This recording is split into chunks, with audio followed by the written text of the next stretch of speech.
যেভাবে সাহাবায়ে কেরামকে রাসূল ডেকেছেন, সাহাবায়ে কেরাম রাসূলের ডাকে নিজের জীবনটাও দিয়ে দিয়েছে। কারণ সাহাবায়ে কেরাম রাসূলকে কেন মহব্বত করবে সেটাও জানতো, সাহাবায়ে কেরাম রাসূলকে কেমন মহব্বত করবে সেটাও জানতো, সাহাবায়ে কেরাম রাসূলকে কিভাবে মহব্বত করবে সেটাও জানতো, সাহাবায়ে কেরাম রাসূলকে মহব্বতে লাভ কী হবে সেটাও জানতো। আমি আপনি ইমানি মহব্বত নাই, কারণ আমার ভিতরে এই প্রশ্নগুলোও জাগে না, এর উত্তরও আমি কোনোদিন তালাশ করি নাই। আমরা জানি দুনিয়াতে যেই ভালোবাসা মহব্বত আছে সাধারণত এটা হলো তিন ধরনের। কিতাবে পাওয়া যায়, একটা হলো মহব্বতে তবঈ, আরেকটা হলো মহব্বতে আকলি, আরেকটা হলো মহব্বতে ঈমানি। মহব্বতে তবঈ বলা হয় যেটা স্বভাবগত ভালোবাসা, যেমন জন্মসূত্রে মা বাবা আত্মীয় স্বজন ভাই ব্রাদার এদের পরস্পরের যেই ভালোবাসা এটাকে বলা হয় মহব্বতে তবঈ। আরেকটা হলো মহব্বতে আকলি, বুদ্ধিভিত্তিক ভালোবাসা। সেটা কি? বলে আপনি অসুস্থ হয়েছেন, ডক্টর দেখিয়েছেন, ডক্টর আপনাকে তিতা জাতীয় কোনো ঔষধ দিয়েছে, বলেন তো আপনি ওই তিতা ওষুধটা কি খান না? তাহলে আপনি তিতা মুখে স্বাদ লাগবে না, এরপরও এটাকে খাচ্ছেন, কারণ আপনি জানেন ওটা না খেলে আপনি সুস্থ হবেন না। তো ওষুধটা তিতা জানার পরেও ওই ওষুধটাকে সুস্থ হওয়ার জন্য খাওয়া বা মহব্বত করা, রাসূল বলেন, হাদিসে পাওয়া যায়, কিতাবে পাওয়া যায়, এটাই হলো মহব্বতে আকলি, বুদ্ধিভিত্তিক ভালোবাসা। আরেকটা হলো মহব্বতে ঈমানি, ঈমানি প্রেম, ঈমানি ভালোবাসা, যেমন আল্লাহকে ভালোবাসা, রাসূলকে ভালোবাসা, ওলামায়ে কেরামদেরকে ভালোবাসা, দ্বীনের জন্য একে অপরকে ভালোবাসা। রাসূল যেই ভালোবাসার কথা অনেক অসংখ্য হাদিসের মধ্যে পাওয়া যায়, অর্থাৎ যেই ভালোবাসাটা হয় আল্লাহর জন্য, দ্বীনের জন্য, রাসূলের জন্য, ইসলামের জন্য, সেই ভালোবাসাটাকে বলা হয় মহব্বতে ঈমানি তথা ঈমানি ভালোবাসা। এখন বলেন তো আমাদের মাঝে এই তিন প্রকারের ভালোবাসা আছে না নাই? আমি রিয়েল ভালোবাসার কথা বলতেছি, যেগুলো অবৈধ সেগুলো তো অবৈধই। তো ঈমানি ভালোবাসা, নবীকে ভালোবাসা, রাসূলকে ভালোবাসা, এটা হলো ঈমানি মহব্বত। ওলামায়ে কেরামদেরকে মহব্বত করা, ইমাম, মুআজ্জিম, খাদিম, বুজুর্গ, আল্লাহওয়ালা, এদেরকে মহব্বত করা, এটা হলো মহব্বতে ঈমানি।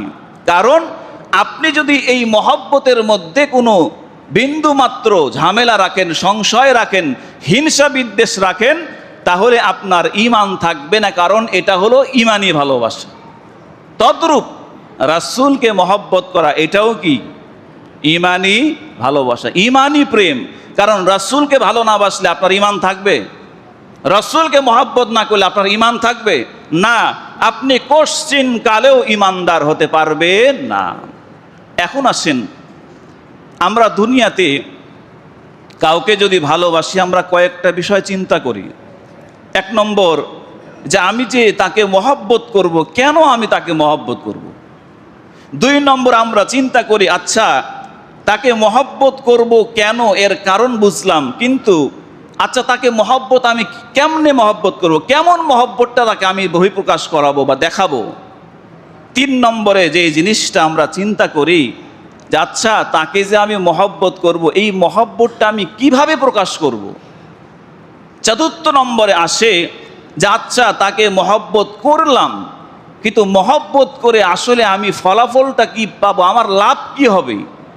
এই কয়েকটা বিষয়কে চিন্তা করে দুনিয়াতে আমরা এক একজন আরেকজনকে মহব্বত করি, ঠিক না বলেন? এখন আসেন, আপনি যদি রাসূলের ক্ষেত্রে এই চারটা জিনিসকে ফিট করেন যে আচ্ছা নবীকে মহব্বত করা, ঈমানি প্রেম, ঈমানি ভালোবাসা, রাসূলকে ভালোবাসতে হবে, আচ্ছা রাসূলকে আমি কেন ভালোবাসবো। দুই নম্বর প্রশ্ন হতে পারে আচ্ছা রাসূলকে আমি ভালোবাসলাম, রাসূলকে আমি কেমন ভালোবাসবো। তিন নম্বর, রাসূলকে আমি আচ্ছা কিভাবে ভালোবাসবো। চার নম্বর, রাসূলকে ভালোবেসে আমার লাভটা কি হবে। এই চারটা প্রশ্নের উত্তর যদি আপনার কাছে ক্লিয়ার হয়ে যায়, তখন দেখবেন রাসূল যদি আপনাকে ডাক দেয় বা রসুলের উত্তরসূরিরা যদি আপনাকে ডাক দেয়, দিন কায়েমের সৈনিক যারা আছে, অগ্রগামী ভূমিকা যারা রাখে, আমার নেতা যদি আমাকে, আমার আমির সাহেব যদি ডাক দেয়, দেখবেন আপনার ডাকে সাড়া দিতে আপনার দিল, আপনার নফসে আম্মারা বিন্দু মাত্র আপনাকে বাধা দিবে না। যেভাবে সাহাবায়ে কেরামকে রাসূল ডেকেছেন, সাহাবায়ে কেরাম রাসূলের ডাকে নিজের জীবনটাও দিয়ে দিয়েছে। কারণ সাহাবায়ে কেরাম রাসূলকে কেন মহব্বত করবে সেটাও জানতো, সাহাবায়ে কেরাম রাসূলকে কেমন মহব্বত করবে সেটাও জানতো, সাহাবায়ে কেরাম রাসূলকে কিভাবে মহব্বত করবে সেটাও জানতো, সাহাবায়ে কেরাম রাসূলকে মহব্বতে লাভ কী হবে সেটাও জানতো। আমি আপনি ইমানি মহব্বত নাই, কারণ আমার ভিতরে এই প্রশ্নগুলোও জাগে না, এর উত্তরও আমি কোনোদিন তালাশ করি নাই। তো রবিউল আউয়াল যেহেতু মাস, নবী প্রেমের মাস, কারণ রবিউল আউয়াল মাস আসলে আমরা একটু রাসূলকে অন্যভাবে একটু রিপ্রেজেন্টেটিভ করি, বা আমরা রাসূলকে অন্যভাবে স্মরণ করি, ভালোবাসার বহিঃপ্রকাশটা করি। সেই আলোকেই আজকের আমার মূল আলোচনা। এই আলোচনাটা আমাদের কয়েক জুমা লেগে যেতে পারে, 8 থেকে 10 জুমা। কারণ যেভাবে সাহাবায়ে কেরামকে রাসূল ডেকেছেন, সাহাবায়ে কেরাম রাসূলের ডাকে নিজের জীবনটাও দিয়ে দিয়েছে। কারণ সাহাবায়ে কেরাম রাসূলকে কেন মহব্বত করবে সেটাও জানতো, সাহাবায়ে কেরাম রাসূলকে কেমন মহব্বত করবে সেটাও জানতো, সাহাবায়ে কেরাম রাসূলকে কিভাবে মহব্বত করবে সেটাও জানতো, সাহাবায়ে কেরাম রাসূলকে মহব্বতে লাভ কী হবে সেটাও জানতো। আমি আপনি ইমানি মহব্বত নাই, কারণ আমার ভিতরে এই প্রশ্নগুলোও জাগে না, এর উত্তরও আমি কোনোদিন তালাশ করি নাই।